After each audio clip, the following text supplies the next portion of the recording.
कि जितने इंडिया गठबंधन में दल हैं, चाहे वह ममता बनर्जी हो, लालू प्रसाद यादव हो, स्टालिन हो, डीएमके हो, केजरीवाल हो, सभी सनातन के विरोधी हैं।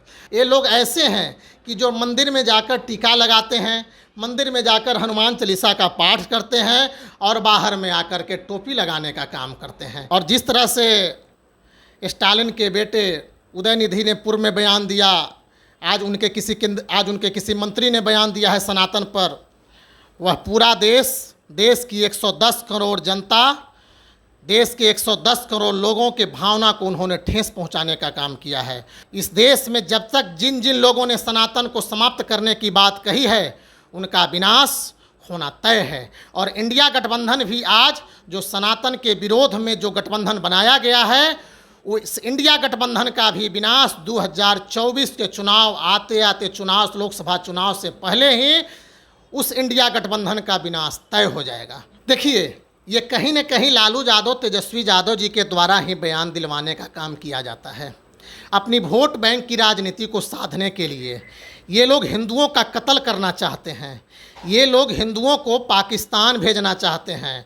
मैं दावे के साथ कह सकता हूं कि यदि देश में मोदी की सरकार नहीं रही तो ये देश को बेचने का काम करेंगे। सनातन धर्म पर डीएमके के मंत्री उदयनिधि स्टालिन के एक बयान के बाद कि डेंगू, मलेरिया और कोरोना जैसी बीमारी है सनातन धर्म, जिसको विरोध नहीं किया जा सकता, जिसको ख़त्म कर देना ज़्यादा अच्छा रहता है। और इसके बाद से जो विवादित बयान शुरू हुआ वो सिलसिला थमने का नाम नहीं लिया। उदयनिधि के बाद उन्हीं के पार्टी के नेता ए राजा, फिर जगदानंद सिंह, मल्लिकार्जुन खड़गे के बेटा प्रियांक और अब जाकर के डीएमके के ही एक और नेता कि पोनमुड्डी का बयान आता है कि इंडिया गठबंधन का जन्म जो हुआ है वो सनातन धर्म को खत्म करने के लिए हुआ है। हमारे साथ इसी मुद्दे पर बातचीत करेंगे बीजेपी के प्रवक्ता हैं पीयूष शर्मा जी। सबसे पहले तो सनातन धर्म को लेकर के ही क्यों इतना विवादित बयान दिया जा रहा है इंडिया की तरफ से, और अब कहा जा रहा है कि इंडिया का गठन ही सनातन धर्म को खत्म करने के लिए हुआ है? देखिए, जो देश में इंडिया गठबंधन जो सभी विभिन्न दलों ने मिलकर बनाया है, वह सनातन के विरोधी हैं। उनमें जितने भी दल हैं वो सारे सनातन के विरोधी हैं। और जिस तरह से स्टालिन के बेटे उदयनिधि ने पूर्व में बयान दिया, आज उनके किसी मंत्री ने बयान दिया है सनातन पर, वह पूरा देश की 110 करोड़ जनता, देश के 110 करोड़ लोगों के भावना को उन्होंने ठेस पहुंचाने का काम किया है। और सनातन इस देश से समाप्त नहीं हो सकता है। आप वेद, उपनिषद, महाभारत, गीता, विष्णु पुराण का अध्ययन करें कि सनातन क्या है। सनातन के बारे में उनको कोई जानकारी नहीं है। और इस देश में जब जब सनातन को धर्म करने की बात उठी है, इस देश में जब तक जिन जिन लोगों ने सनातन को समाप्त करने की बात कही है, उनका विनाश होना तय है। और इंडिया गठबंधन भी आज जो सनातन के विरोध में जो गठबंधन बनाया गया है, वो इस इंडिया गठबंधन का भी विनाश 2024 के चुनाव आते लोकसभा चुनाव से पहले ही उस इंडिया गठबंधन का विनाश तय हो जाएगा। वह इंडिया गठबंधन टूट जाएगी, वह इंडिया गठबंधन आपस में बिखर जाएगी और सनातन कभी समाप्त नहीं हो सकता है। सनातन 110 करोड़ देशवासियों की आशा आकांक्षाओं का प्रतीक है। लेकिन इंडिया गठबंधन के जो नेता हैं वो लोग तो कह रहे हैं कि उनकी सरकार अगर आएगी तो सनातन धर्म को ख़त्म कर देंगे।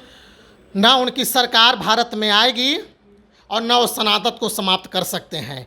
जब 110 करोड़ देशवासी देश के प्रधानमंत्री आदरणीय नरेंद्र मोदी जी के साथ हैं, तो वह सनातन को कैसे समाप्त कर सकते हैं? सनातन को समाप्त करने का देश में किसी को अधिकार नहीं है। अच्छा, एक सवाल लालू यादव के बारे में है। लालू यादव वैसे तो कहते हैं कि हम पूजा पाठ कर रहे हैं, कई मंदिरों में जा रहे हैं, देवघर गए हैं अभी, और दूसरी तरफ पहले बाबा हरिहर नाथ के मंदिर गए, लेकिन वहीं पर इस बयान पर लालू यादव कुछ नहीं कहते हैं और पूजा पाठ करते हैं। तो कैसे सनातनी है कि वो सनातन धर्म के बारे में सुन करके भी कुछ नहीं बोलते? मैं तो आपको शुरू में बताया कि जितने इंडिया गठबंधन में दल हैं, चाहे वह ममता बनर्जी हो, लालू प्रसाद यादव हो, स्टालिन हो, डीएमके हो, केजरीवाल हो, सभी सनातन के विरोधी हैं।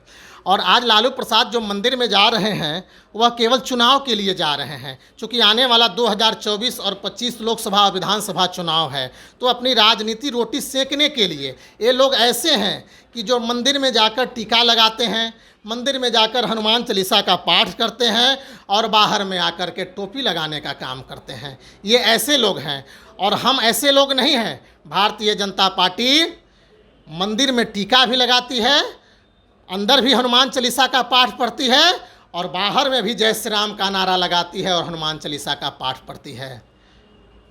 कहते हैं कि बीजेपी वाले जो हैं वो सनातन के और हिंदू धर्म के नाम पर जो है इंडिया को बेच दिए हैं। क्या कहना चाहेंगे? लोगों को मूर्ख बना रहे हैं। मोदी जी पर निशाना साधते हुए लालू यादव ने कहा, देश की 140 करोड़ जनता ने प्रचंड बहुमत देकर 2014-2019 में देश के प्रधानमंत्री नरेंद्र मोदी को गद्दी पर बिठाने का काम किया। तो 140 करोड़ देश की जनता क्या सनातन के विरोधी है क्या?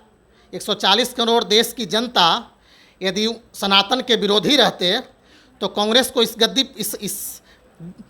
देश की गद्दी पर नहीं बिठाने का काम करते। इसी 140 करोड़ देश की जनता ने कांग्रेस को 40 सीटें पर सिमटने का काम करवाई है। तो फिर आप कैसे कह सकते हैं कि भारतीय जनता पार्टी सनातन के विरोधी है, भारतीय जनता पार्टी देश में बंटवारा करने का काम कर रही है? ऐसी कोई बात नहीं है। भारतीय जनता पार्टी सेवा का काम करती है, गरीबों के विकास का काम करती है, जन कल्याणकारी योजनाओं को जन जन तक पहुंचाने का काम करती है। यही भारतीय जनता पार्टी का मूल मंत्र है। हमारा मूल मंत्र सबका साथ, सबका विकास और सबका विश्वास है। पार्टी के गठबंधन के तमाम जो नेता हैं वो एक तरफ बयानबाजी करें और बड़े चेहरों की बात करें, फिर चाहे वो नीतीश कुमार हो, राहुल गांधी हो या फिर बात करें लालू यादव की, तेजस्वी यादव की, वो कार्रवाई क्यों नहीं करते हैं? जगदानंद सिंह ने भी पिछले दिनों एक विवादित बयान दिया था सनातन धर्म को लेकर के। देखिए, ये कहीं न कहीं लालू यादव, तेजस्वी यादव जी के द्वारा ही बयान दिलवाने का काम किया जाता है।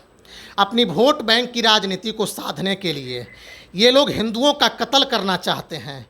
ये लोग हिंदुओं को पाकिस्तान भेजना चाहते हैं।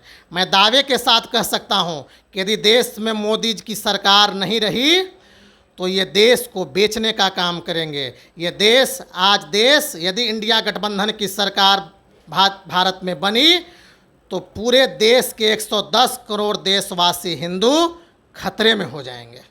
चलिए, तो अगर मोदी जी की सरकार हट गई केंद्र से तो इंडिया गठबंधन वाले देश को और देश के जो सनातन धर्म के लोग हैं उनको पाकिस्तान भेज देंगे।